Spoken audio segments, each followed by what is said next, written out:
I can hear the city traffic from my apartment window, but it sounds muffled, distant, like it's coming from underwater.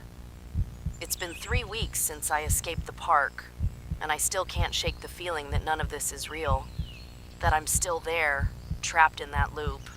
And this is just another layer of the nightmare. But I have to believe it's real. I have to believe I made it out, because if I didn't, then Cam died for nothing. And Tyler, Zoe, Ben, they're all still trapped in there, reliving their deaths over and over while I sit here in my studio apartment, staring at the box of evidence I managed to smuggle out. My name is Avery Hayes, and I'm the daughter of Richard Hayes, the man who created Project Eternal, the man who started all of this, the man whose good intentions paved the road to hell. I never knew him as a scientist.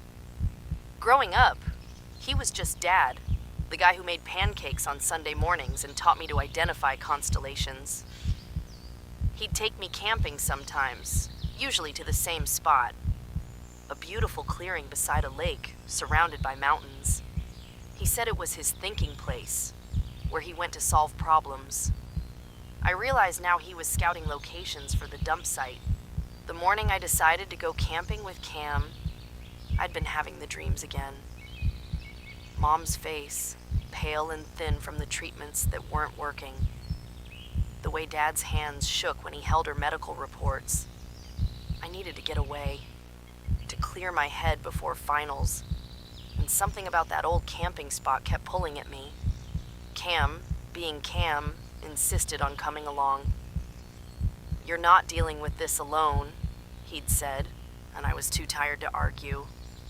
We should have researched the area first. Should have noticed that all the online reviews were posted by the same few accounts. Should have questioned why such a hidden gem had such detailed directions. But we were college kids looking for an adventure, and Dr. Vale knew exactly how to bait the hook. The first day seemed normal. We set up camp, made a fire, talked about everything and nothing.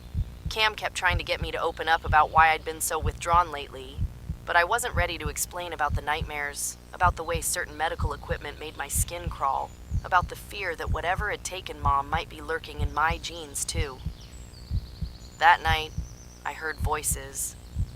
Not the wind or nocturnal animals, actual human voices coming from the direction of the lake, a man and a woman, having what sounded like an argument. The woman's voice was strained, desperate. The man's was calm, almost clinical. I couldn't make out the words, but something about the cadence felt familiar. I woke Cam, and we crept toward the sound. The voices were coming from across the lake, where we could see the flicker of another campfire. Through the trees, I caught glimpses of movement, 3 figures instead of 2. A woman with dark hair, 2 men. One of the men seemed to be gesturing toward the water. Then the woman screamed. It wasn't a scream of fear or pain, it was something else. Something that sounded like recognition, like the moment you realize you've walked into a trap. The sound cut off abruptly, replaced by a splash and then silence. We waited by the lake's edge for what felt like hours, but no one emerged from the water. No calls for help, no sounds of swimming or struggling, just the gentle lapping of waves against the shore. The next morning, we found their campsite. 3 sleeping bags still warm, a fire that had burned down to embers, personal belongings scattered around like the owners had just stepped away for a moment. But no people. Cam found the first tape recorder half buried near their fire pit. When we played it back, we heard a young man's voice. Tyler, he called himself, talking about waking up at a campsite with no memory of how they'd gotten there. His friends Zoe and Ben were with him, and they were trying to piece together what had happened. "The weird thing," Tyler's voice said from the recorder, "is that everything's set up perfectly. Like we've been here for days, but I swear we just arrived. Zoe thinks maybe we're all just tired from the drive, but I can't shake the feeling that something's wrong." The recording cut off abruptly with a burst of static. We found more tapes over the next day, hidden in trees, buried under rocks, scattered around the lake like breadcrumbs. Each one told part of a story that didn't make sense. Tyler's group encountering supernatural entities, hearing their own voices played back to them, watching their friend Ben get pulled into the lake by something that lived in reflections. But the most disturbing part was that some of the tapes were dated in the future, recordings of events that hadn't happened yet, or conversations we hadn't had yet, including one where I described finding the tapes. That's when I knew we were in trouble. The echo, Tyler had called it. The consciousness fragments of people who had died in the park, trapped in some kind of loop that played their final moments over and over. The tapes weren't just recordings. They were warnings, messages in bottles from people who had walked this same path before us. We tried to leave, packed up our gear, hiked back to where we'd parked the car, but the trail kept leading us in circles, back to the same clearing, the same lake. The sun would set and rise in the wrong places. Our phones showed different times, different dates. Sometimes we'd catch glimpses of other campers in the distance. Tyler's group, going through the same motions we'd seen described in the recordings.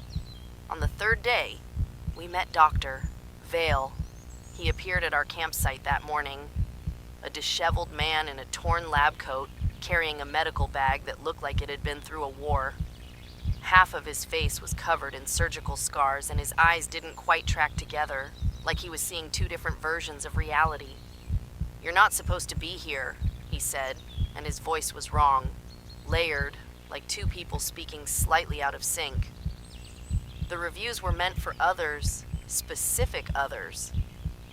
That's when he told us about Project Eternal, about the experiments in consciousness transfer, the attempt to achieve immortality by separating the mind from the body, about the failures, the subjects who had become something else, the waste products that had contaminated the entire area. "Your father was weak," he said to me, though I hadn't told him my last name. "He could have achieved greatness, but he got sentimental. Thought love was more important than progress." The way he said it with such casual contempt made something cold settle in my stomach. "You knew my father?" Richard Hayes, brilliant man, terrible priorities. He could have perfected the process, could have made us all immortal. Instead, he tried to shut down the project when his wife died, said we were playing God. Dr. Vale's laugh was harsh, bitter. The board took care of him, of course, made it look like an accident. But by then it was too late to stop what we'd started. The pieces clicked into place. Dad's sudden death in a car accident when I was 12. The way Mom had never been the same after, like she'd lost her faith in everything. The settlement from Meridian Cognitive Labs that had paid for my education, presented as a compassionate gesture from Dad's former employer. They'd murdered him, killed him for trying to do the right thing. I must have made some sound because Dr. Vale's fractured attention focused on me with sudden intensity. "You're his daughter. I can see it in your face. He used to bring you here, didn't he? When you were small?" I remembered then. The camping trips, the way Dad would sometimes stare at the lake with such sadness, the conversations he'd have on his satellite phone, voice tight with frustration. He'd been documenting the contamination, trying to find a way to contain it. "He knew what this place would become," Dr. Vale continued. "Tried to warn them, but the board was more interested in covering their tracks than cleaning up their mess. So they dumped the failed experiments here, along with anyone who might talk." Cam grabbed my hand, squeezing tight. "Avery, we need to go. Now." But Dr. Vale wasn't finished. "The loop isn't an accident. It's a containment system. Anyone who enters the affected area becomes part of the experiment, their consciousness fragmented and recycled. The only way out is to become something else entirely." He opened his medical bag, revealing crude surgical instruments and syringes filled with something that glowed faintly blue. "I can help you. I can make the transition easier. Your friend, too. Think of it as evolution." That's when Cam attacked him. My best friend, who had never started a fight in his life, launched himself at a deranged scientist with nothing but his bare hands. He must have known it was hopeless. Dr. Vale was stronger than he looked, and those surgical tools weren't just for show. But Cam bought me time to run. I heard him screaming my name as I crashed through the underbrush, telling me to get to the bottom of the conspiracy, to make them pay for what they'd done. His voice got fainter and fainter until it was replaced by something else. Something that sounded like Cam but wasn't quite right, like an echo with a delay. I found the trail markers that night. Dad's markers, carved into trees and painted with reflective paint that only showed up in certain light. He'd left me a path out, a way to bypass the loop's influence. It took me 2 days of hiking, following signs that were decades old but still legible, eating berries and drinking from streams that tasted faintly of copper. When I finally reached the main road, I collapsed. A park ranger found me and took me to a hospital, where I spent 3 days answering questions I couldn't truthfully answer. I told them Cam had fallen into the lake, that I'd gotten lost trying to find help. They sent search and rescue teams, but of course they found nothing. The official report listed Cam as a drowning victim.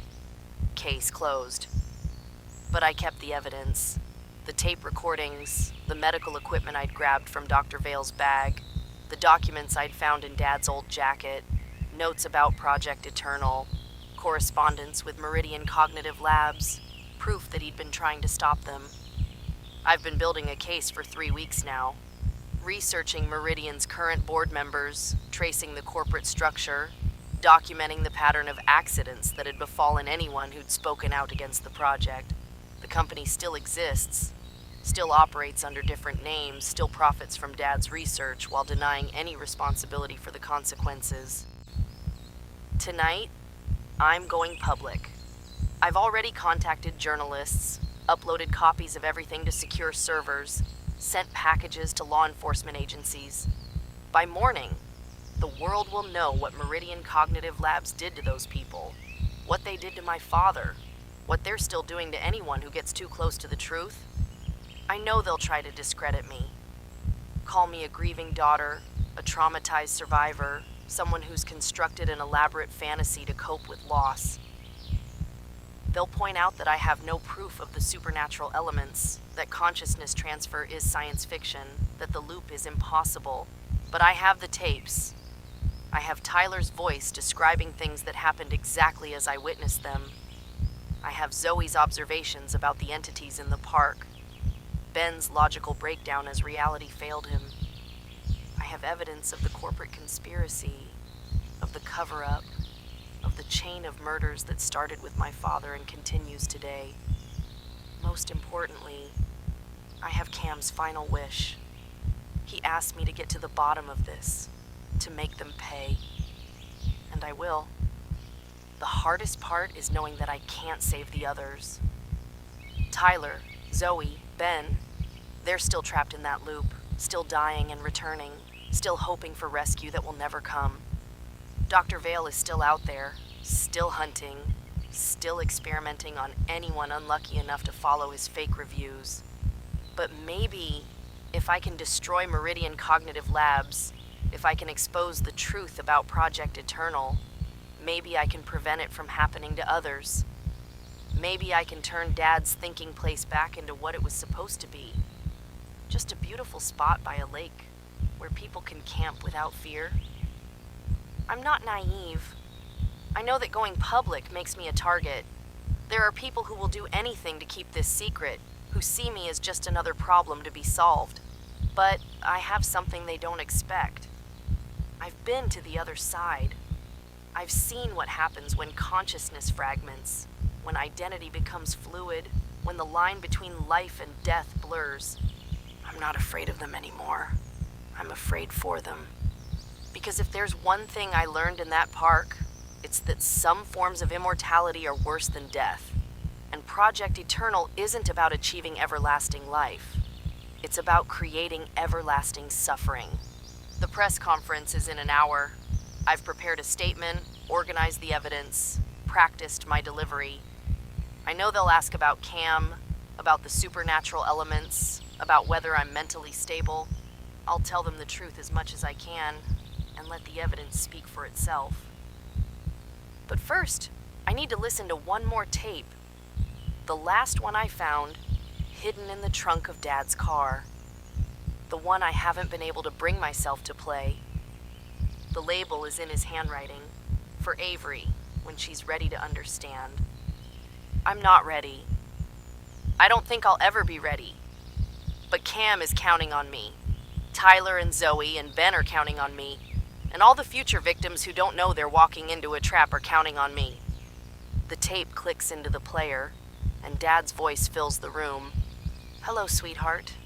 If you're hearing this, then I'm gone, and you found the park. I'm sorry. I'm so sorry I couldn't stop this before it touched our family. But I left you a way out, and I know you'll use it. You're stronger than I ever was, braver than I ever was. Your mother would be proud of who you've become. His voice breaks slightly, and I can hear the weight of what he's carrying. The loop isn't just a containment system, it's a battery. Every consciousness that gets trapped there feeds the system, powers the experiments, keeps the project running. Meridian doesn't want to fix it. They want to expand it, turn it into a network of consciousness farms, harvesting human minds for their version of immortality. The room seems to grow colder as his words sink in. I hid the kill switch in the place you'll think to look. Not in the park, that's too obvious, but in the place where your mother and I first talked about having children, where we dreamed about the future we wanted to give you. You'll know it when you see it. The tape ends with a soft click, leaving me alone with the implications of what he's revealed. I know where he means. The old observatory on campus, where he'd proposed to Mom, where they'd talked about naming their daughter after the constellation Avery, bright and constant in the night sky. The press conference can wait. The world can wait. If Dad was right, if there's a way to actually stop the loop, to free the people trapped there, then I have to try. I grab my jacket and head for the door. Somewhere in the distance, I can hear the faint sound of voices. Tyler's laugh, Zoe's concern, Ben's skepticism. They're probably just echoes in my mind, memories of the tapes I've listened to so many times. But maybe, just maybe, they're calling for help. And this time I'm going to answer,